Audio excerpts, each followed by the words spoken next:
Okay, this is section 35 from Caesar's De Bello Gallico, book 5, and the Roman soldiers have been tricked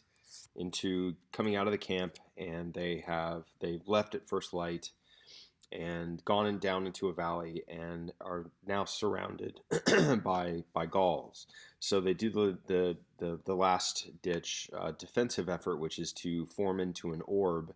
and they are fighting very valiantly,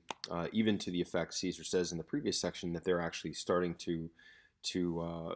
to kill the enemy and to reduce them in numbers. So Ambiorix is a good leader. Caesar's very clear on this, and he makes a command through the ranks, and this is what they do to counteract the Roman defensive posture. So with this precept, with this order having been observed by them, by the soldiers very diligently, whenever any cohort had left the orb, had left that circular defensive formation,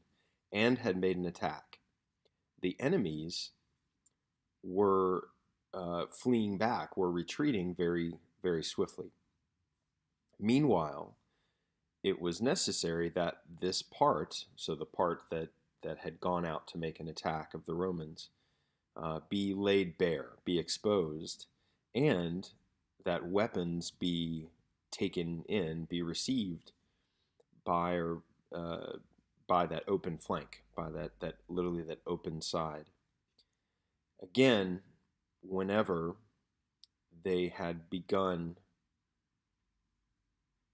to return to this to the place from which or from whence they had left, both by those soldiers who had yielded, so by those Gauls who had yielded, and by those Gauls who nearby were standing or had stood nearby, that's pluperfect, they were being surrounded. So these Roman soldiers punch out of the orb a little bit to make attacks against the part of the Gauls that they're fighting, and the Gauls let them come. They don't stop them, so they let them stretch themselves out of the circle, and so then they are able to surround them when they do that. But if, however, they wished to hold their position, hold their place, neither, or rather, a place for virtue was neither left for them, nor were they able to avoid, all packed together here. Conferti is nom to plural, them packed together, were they able to avoid the weapons having been hurled, having been thrown by such a great multitude,